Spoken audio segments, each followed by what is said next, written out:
Good morning, Facebook Live. Let's see if I got this right now. And I just came on a minute ago.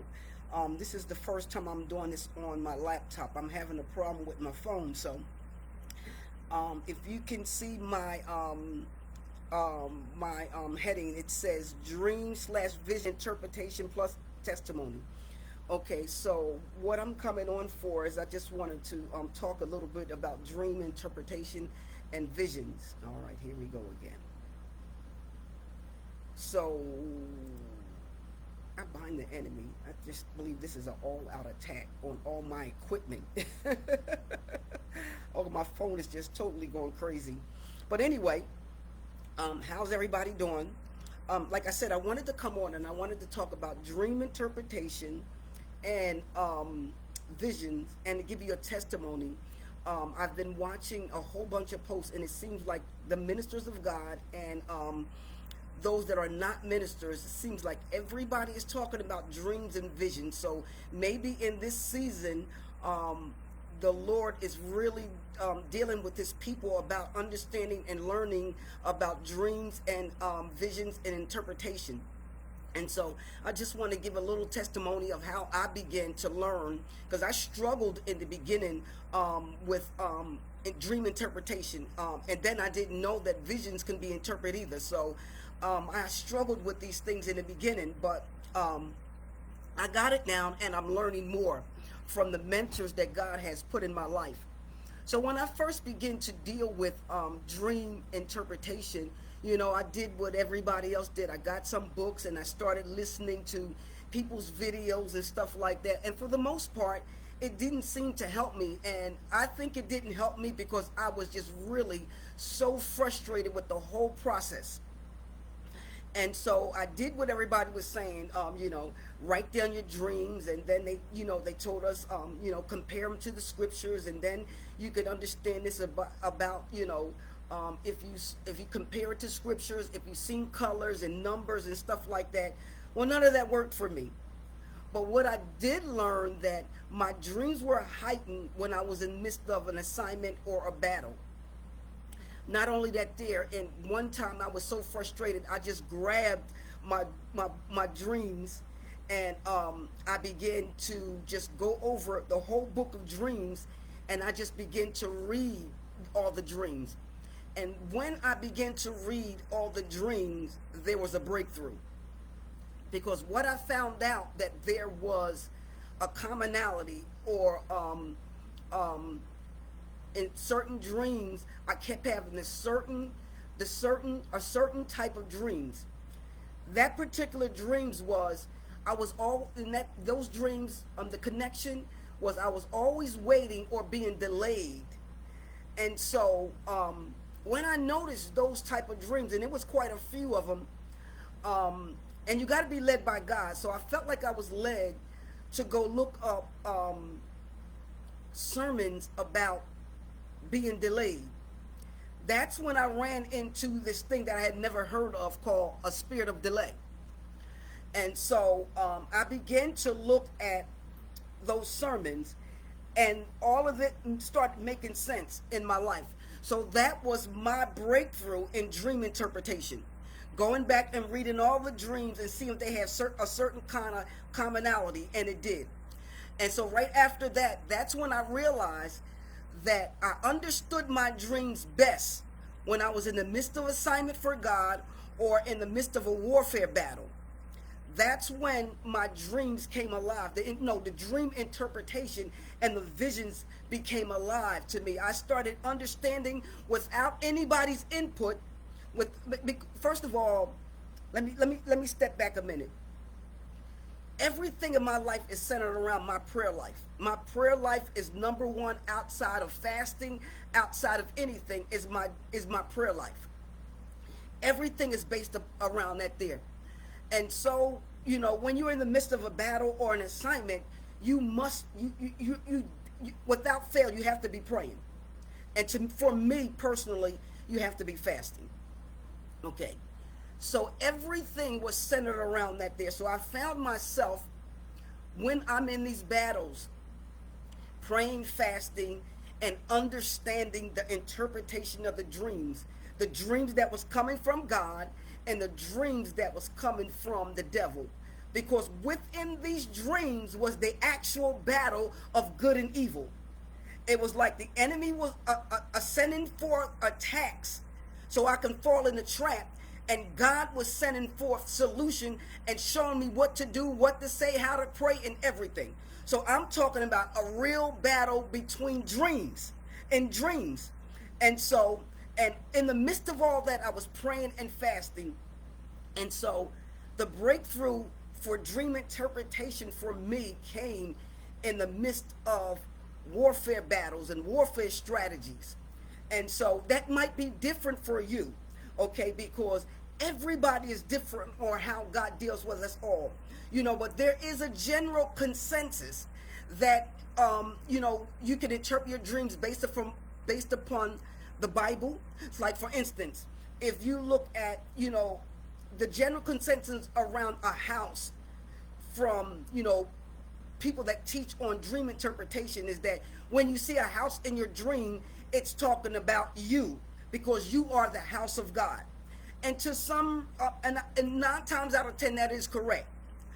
But that's not always, that it could be something else too, okay? But it's always different for everybody. So you have to know God tailor makes your dream for your understanding, your likes, your styles, everything about you. God will fashion that dream for you to understand, all right? But you do need to get books. You need to know, first of all, you really need to know scriptures, because if I was going to tell you anything or to encourage you in anything, it would be to base your dream interpretation around scriptures. Then you can go get ministers and teachers' book to help you further. And then you look at your life, your styles, and what something means to you versus what that teacher may have put in that book. Like I said, my dream interpretation and dreams and visions are not 100%, are generally based upon an assignment that I have. I mean, I have other dreams and visions, but the interpretation are a little bit more complicated to interpret and understand versus when I'm in the battle. It's almost like everything is enlightening me. The interpretation, the visions, I can see it, I can understand it in the midst of a battle, which is fabulous. That's fabulous, because in battle the enemy is attacking you, so you want to be on guard. You want to know what the enemy is doing. And so that's what I wanted to tell you about. And I also wanted to give you a testimony about, I kept saying it was a dream, but it was actually a vision. I was on assignment in Philadelphia, Pennsylvania at this time. And I was at this one particular church. I believe this was my second go round at this particular church. So sometimes God sends me back to churches that I've been at before. It all depends on what God needs me there for. And so it was my second go around for this church. So the pastor had said that the Lord had told him to open up the church for all night prayer. And so that was wonderful for me, because I love all night prayer. I wish somebody would open up a church right now for all night prayer, because I would be there. I just actually, 2 nights ago, I had all night prayer in the house in which I prayed for 6 hours because the Lord told me to. But it was really hard because I had to fight, because I like to walk. Somehow when I'm walking in prayer, I have energy, and I can, you could just be in it. My house from front to back is pretty short. So I was like fighting through the night. But I made it. Somebody got delivered somewhere. Something happened somewhere. So my pastor opened up the church for all night prayer. I practically moved in the church. So what I did was I packed my bags from Monday to Friday. I took my bags to church, my suitcase. I had it at the church. And I would leave from there to go to work in the morning. I would go get me something to eat and go back to church. And I would sit around and wait for midnight to come, or whatever time I got up for all night prayer. And then I would pray. My pastor's house was attached to the church. So one night we were in there, me, my pastor, apostle, and somebody else. It was just three of us there that night. And we were sitting on the altar praying. It could have been about 3 o'clock in the morning or whatnot. I don't remember. All of a sudden, I went out in a vision. Now, in the vision, it was like I was way up in the heavens, and I was stationed over something. I was stationed over um, a meeting house, and I was looking down in this room, and in the room, it was what it was that actually God had allowed me to peer into the devil's war room.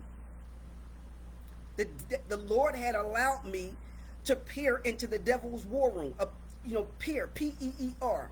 No, peer, yeah, looking, P-E-E-R. And so what happened was I could see them, but they couldn't see me.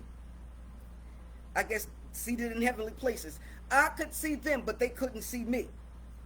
Now what I saw was the devil and all these imps around this long oval table, and I immediately knew it was the devil's war room. It was the place where they gathered to make plans on how they were going to take churches out. And so this particular meeting of the devil and these imps was about what they were going to do with my pastor's church. The assignment that he gave to these demons about my pastor's church. Now, this is in response to something that Apostle Ryan Lestrange posted about the devil hates prophets because they would expose his plans. And he is 100% correct, because the Lord was revealing, exposing the devil's plan for this church. So this is what the devil told the demons. Listen, I want you to attack all the men in the church, to get them out of the church. These was his words. Because we cannot afford for the men of this church to become like their pastor. That is what the devil told the imps. I need you to get rid of these men, because I cannot afford for them to become like their pastor. First, let me tell you about my pastor. He had impeccable character. He was powerful in the prophetic. He was an apostle with a strong, powerful mantle in the prophetic. When I say powerful, he had signs, wonders, and miracles, and all this stuff going on.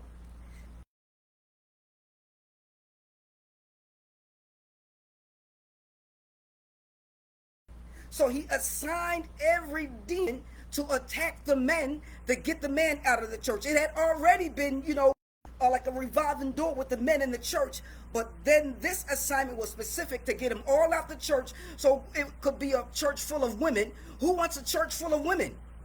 I'm a woman. I don't want that. And so that was his assignment. Once I saw the assignment, it was like I came back into my body. My apostle was sitting on the side of the pulpit looking at me, and he said to me these words, "What did God show you?" I was so shocked, because he knew that God had showed me something, so he was waiting on the word of the Lord. And then I told him what God said. He said, okay. He got up, walked away, and went to bed. So God probably sent him down there to get the word of the Lord. And then he had me to reveal it to the church. Why? So now we know how to fight. Now we know why the men was going in and out of the church. That's why it's so important for people to fast and pray. It's so important for prophets to live a clean life. It's so important to have a repentive lifestyle. I live a repentive lifestyle. When God shows me I do something wrong, I repent immediately. I'm always asking the Lord. Demonic thoughts, all kinds of thoughts, I'm always asking the Lord to forgive me. Always. Because you cannot really battle for God living an unrighteous life. You have to live a righteous lifestyle. And when I say that, I'm not saying you don't mess up or you don't sin. I mean you don't practice sin. You don't sit around and watch pornography on television. I barely watch television. I actually don't watch violence. I don't watch the sex stuff.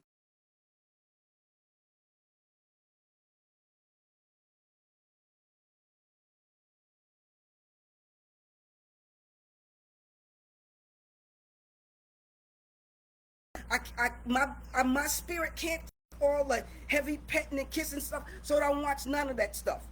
Because that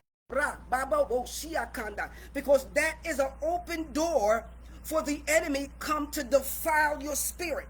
The enemy loves to defile God's people's spirit. Once your spirit is defiled by the crazy stuff that comes on television, and then I mean, once that is defiled, then the enemy can just start sending in stupid dreams, to get you caught up. You start having dreams of having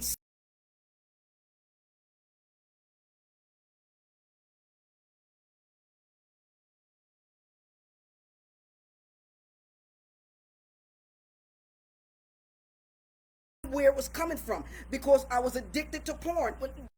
I'm talking about years ago. Then I was sacrificed to that marine kingdom, that spirit spouse, and all that has to do with that marine kingdom. So my life was in bondage to that stuff, and when I would watch that stuff on television, it would literally take over. It would take over my spirit. I'm delivered from that stuff now, but it would take over my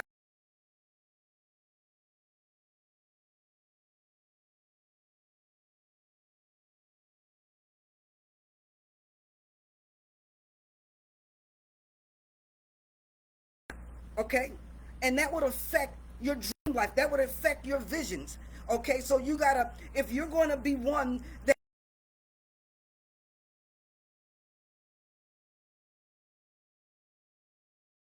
you have to make it your personal business to keep yourself undefiled from the things of this world. It's very, very important. Most people aren't even aware that God hates violence.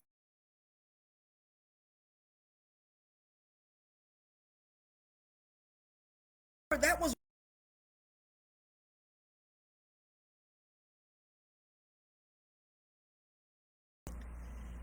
one of the reasons the flood came, because violence had took over the earth. That was one of the reasons. And not only that, it was because, remember, angels was coming to have sex with human beings. There go your spirit spouses right there. Most people don't even know that demons, angels, they were having sex with human beings. And people do not want to believe that this is real. It is real. It is in scripture. And they still do this stuff. But for some reason, we just don't believe that could happen. You don't believe the devil could do that? Yes, he could do that. Once you open a door to that, the Lord is telling me to give my testimony right now of the spirit spouse. I actually didn't come on to talk about this, but the Lord is telling me to give my testimony. Right before I got saved, these demons would come in. A demon would come and he would have sex with me. I didn't know it was a demon. All I knew that I was waking up and this thing was having sex with me. I got scared. So when I got saved, it was still going on. So I did not come on and tell this. So what happened was, I went to my pastor and I told him that there's things that's coming to have sex with me at night in my dreams. And so she said to me, first of all, let me tell you something about me. My life has always been an open book. I'm not one of those I'm not one of those prophets or those preachers that hide things in my life. No. I've been saved 33 years and I have exposed so many things about my life when God tells me to expose it.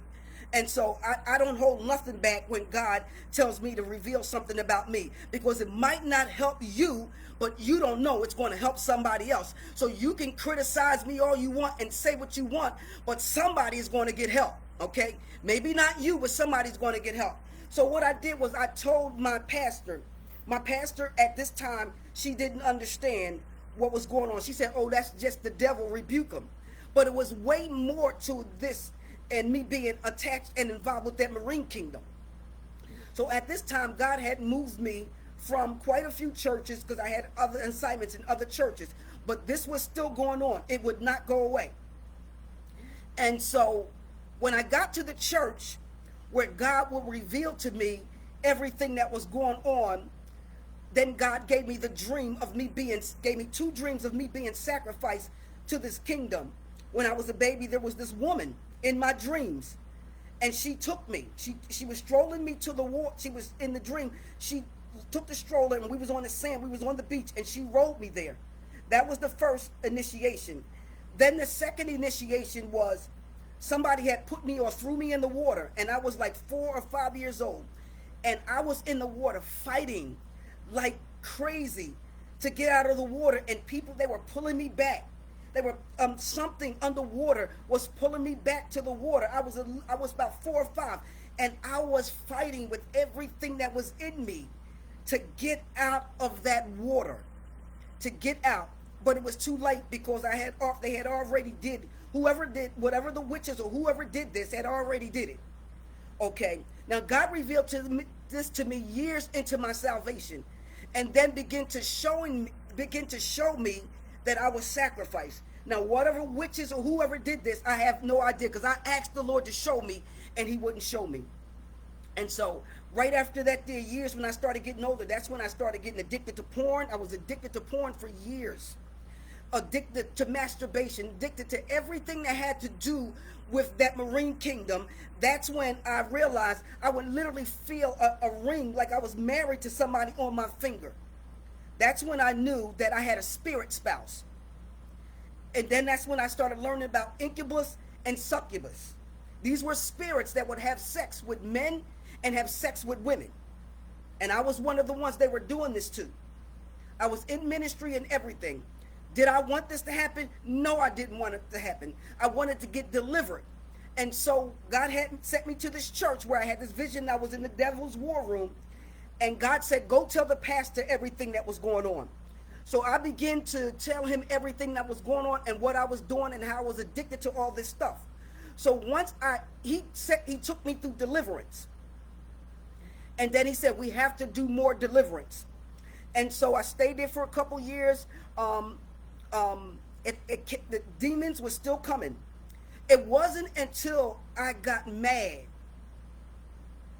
and got upset, and the demon came in my dream. And I'm not going to tell you how he came in my dream because it was totally perverted. Came into my dream, and these were his words to me: I'm never going to let you go. Anybody that struggles with a spirit spouse, understand this is no joke. He told me, I will never let you go. Well, I jumped up and I said, oh, yes, you are. After that, it was over with for him. It didn't happen again until just recently. And let me tell you, not because I opened the door. What happened was I was in a place I had no business being in, because I was trying to, be honest, wiggle out of an assignment God wanted me to be in. I didn't want to be there, so I went someplace else. And in that place that I was, it was total perversion.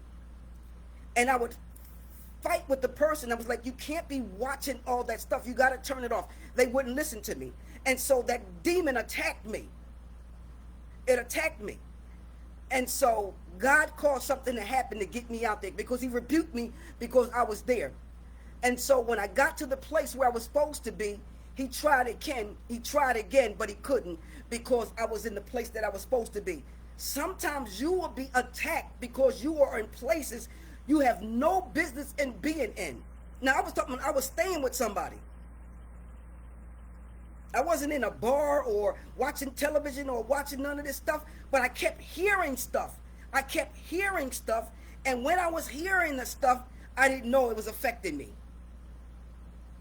So when God caused something to happen to get me out of there, he tried again. He couldn't, because I was in the place where I was supposed to be. You cannot, when you've been sacrificed to that kingdom, you have to live a clean life. You cannot be playing around and dibbling and dabbling with stuff. That's why I just recently started back watching television again. Because when I was on assignment in New Jersey, I didn't even have a television in my house. I didn't want one in my house. And when I move in my own house, I will not have a television, because it is that important. I did not get on here to tell all this stuff. Oh my God. That's for somebody. This is for somebody who wants God to use them. Your life is attached to that marine kingdom, and God is showing you that you have to keep that door closed. You have to keep that door closed. Because soon as you open that door, I'm telling you, he's coming in like a rushing mighty wind. He's coming in like a flood. All right?